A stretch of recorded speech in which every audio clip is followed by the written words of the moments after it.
Budget में बिहार है, नीतीश कुमार है, कह रहे हैं लोग विपक्ष वाले।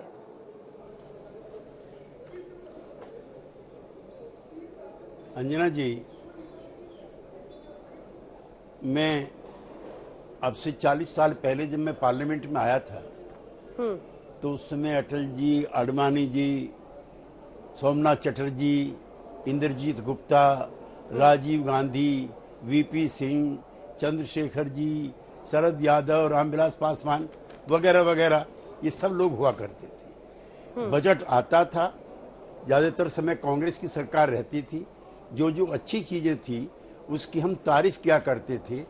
जो जो हम चाहते थे वो नहीं हुआ है उसके लिए सुझाव देते थे, और जो चीजें हमें अच्छी नहीं लगती थी उसकी आलोचना करते थे। अब तो नकारात्मकता क्या ये हल है, ये आलम है कि अगर बिहार के लिए, आंध्र प्रदेश के लिए कुछ योजनाएं केंद्र सरकार ने लाई हैं, मदद की है, तो उसको भी हमारे टीएमसी के मित्र कह रहे हैं तो बिहारी बजट है। बंटवारे के बाद बिहार में पलायन, बेरोजगारी और गरीबी के अलावा कुछ नहीं बचा। इसी तरह से आंध्र प्रदेश का जब बंटवारा हुआ, रेवेन्यू के जितने भी सेंटर्स थे सब तेलंगाना के पास चले गए थे, हैदराबाद की वजह से। बहुत दिनों के बाद हमारी तो राय थी कि विशेष राज्य का दर्जा मिले, और मैं इसमें को मैं सेक्टेरियन नहीं होना चाहता। कांग्रेस पार्टी का राज रहा, लालू जी की मदद से सरकार चल रही थी, तब भी नहीं ज्यादा कुछ हो पाया। उसके बाद 10 साल तक कांग्रेस का राज रहा। मैं, शरद यादव जी, वशिष्ठ नारायण सिंह, आरसीपी सिंह, प्रधानमंत्री मनमोहन सिंह जी के पास गए, उन्होंने राम राजन कमेटी बना दी जिसने मना कर दिया कि नहीं, विशेष राज्य का दर्जा नहीं दिया जा सकता। मैं अपनी भी सरकार को कहना चाहता हूँ, लेकिन आज जब हमारी संपूर्ण मांग थी विशेष राज्य के दर्जे की, तो उसके ढर्रे पे चलने का अगर सरकार ने थोड़ा प्रयास किया है तो उसकी कम से कम सराहना होनी चाहिए। आज 1 लाख करोड़ से ज्यादा के प्रोजेक्ट या राशि वहां के लिए अलॉट हुई है, तो इस पर कम से कम विरोध मत कीजिए। ये कहीं ये तो अच्छा हुआ है, और कुछ और होता तो और भी अच्छा होता। ठीक है, मैं लौटूंगी आपके पास, क्योंकि आज बहुत सारे मेहमान हैं और हमने कोशिश की है हर पार्टी का पक्ष सामने आए, इसलिए आप लोगों से ये गुजारिश रहेगी कि छोटे संक्षिप्त में एकदम आप अपने अपने बुलेट ट्रेन चलाएं। मनोज जी, हालांकि लोग ये भी कह रहे हैं कि मल्लिकार्जुन खड़गे साहब ने कहा है कि रेल मंत्रालय को लेकर, बुलेट ट्रेन को लेकर एकदम ही कुछ नहीं था आज के बजट में। लेकिन आपसे शुरू करते हुए डिबेट है आज का, समृद्धि बढ़ाओ वर्सेस कुर्सी बचाओ। विपक्ष कह रहा है कुर्सी बचाओ वाला ये है बजट, आप कह रहे हैं समृद्धि बढ़ाओ वाला है। आपके पास है 1.5 मिनट, जल्दी से जनता को सीधा कन्विंस कीजिए, कैसे ये समृद्धि वाला बजट है, कुर्सी बचाने वाला नहीं है। देखिए अंजना जी, एक बात स्पष्ट है, अगर विपक्ष को लगता है कि ये सरकार बचाने वाला बजट है तो इसका दूसरा अर्थ यही होता है कि ये अच्छा बजट है। अगर उनको लगता है ये सरकार बचाने वाला बजट है तो फिर एक प्रकार से विपक्ष के लिए तो निराशा होगी, क्योंकि उनको जब दिख रहा है कि 4 करोड़ एम्प्लॉय 17,500 प्लस रुपए का लाभ आज के दिन पा रहे हैं, आज उनको मिला हुआ है इस बजट के प्रावधान में, तो निश्चित रूप से उनको खुशी होगी।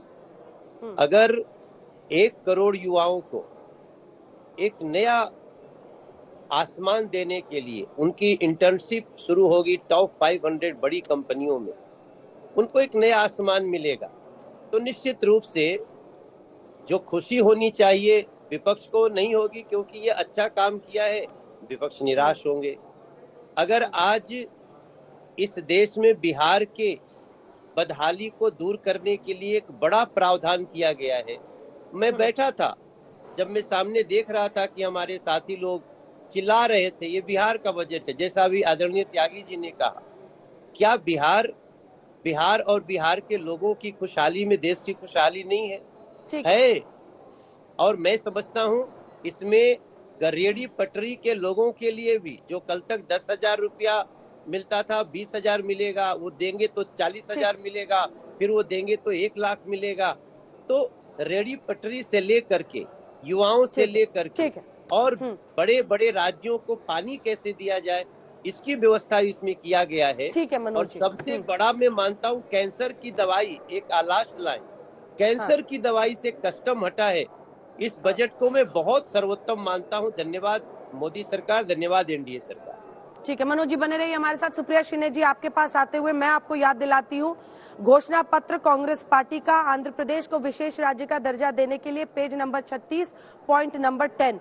सवाल यह है कि चूंकि मोदी सरकार कर रही है इसलिए आपत्तिजनक है आंध्र प्रदेश को विशेष सहायता देना, बिहार को विशेष सहायता देना, या फिर चूंकि वो सरकार बचा रहे हैं। अब आपको जनता को कन्विंस करना है इसकी समृद्धि के लिए नहीं, कुर्सी बचाने वाला बजट है। और इसका मेंशन जरूर कीजिएगा जो मैंने पॉइंट बताया है। जनता को हमें कन्विंस करने की जरूरत ही नहीं है। जनता तो देख रही है सरकार ने उनके साथ कितना बड़ा धोखा किया है। आप ही के पॉइंट से शुरुआत करती हूं। आज भी बिहार को और आंध्र प्रदेश को विशेष राज्य का दर्जा नहीं मिला है। इसी मांग के साथ तो चंद्रबाबू नायडू जी अलग हुए थे, वही उनको पैसा पकड़ा दिया गया। ये 6 साल पहले भी किया जा सकता था। बिहार को लिख के कल बोला गया है सदन में, विशेष राज्य का दर्जा नहीं दिया जाएगा, ये लिखकर बोला गया है। ये कुर्सी बचाओ बजट है क्योंकि अपने घटक दलों को खुश करने की कोशिश है। जिन बैसाखियों के सहारे चल रहे हैं उनको खुश रखा जाएगा। चलिए, इसमें हमें कोई आपत्ति नहीं है, हम आगे की बात करते हैं। आपने समृद्धि वर्सेस सियासत का बजट ये बोला, किसकी समृद्धि है? मिडिल क्लास की बात कर लेते हैं। 10 शब्द बोले वित्त मंत्री ने महंगाई पर, और 10 शब्दों के बाद बजाय राहत देने के, महंगाई से या कुछ मिडिल क्लास के लिए राहत लाने के, उन्होंने अगर आपका पुश्तैनी घर है उससे इंडेक्सेशन खत्म कर दिया। आपने 10 लाख का लिया था, 50 लाख का बेचेंगे, आप 40 लाख पर टैक्स पे करिएगा। आपके एलटीसीजी को 10% से बढ़ा के 12.5% कर दिया गया। शॉर्ट टर्म कैपिटल गेन 20% कर दिया गया। डिविडेंड पर अब आपके नया टैक्स लग गया। ये तो मिडिल क्लास के साथ धोखा हो गया। और अब बात कर लेते हैं भारत के किसान की, भारत के युवा की, भारत के स्वास्थ्य की। भारत के शिक्षा के बजट को घटाने का दुस्साहस लगातार ये सरकार कर रही है। हर बार बजट घटाया जा रहा है और बार बार जो बजट में आवंटित होता है उससे कम खर्चा किया जाता है। पिछले साल आवंटित था 1,16,000 कुछ करोड़, खर्च हुआ 1,08,000 करोड़। स्वास्थ्य में इतनी बड़ी कोरोना की महामारी आई, डॉक्टरों की कमी है, नर्सेस की कमी है, मशीनों की कमी है, ओटी टेक्नीशियंस की कमी है। स्वास्थ्य पर आवंटित था 88,000, खर्चा हुआ 80,000 करोड़ से कम। कृषि की मैं अंत में बात जरूर करना चाहती हूं क्योंकि हम कृषि बाहुल्य क्षेत्र हैं।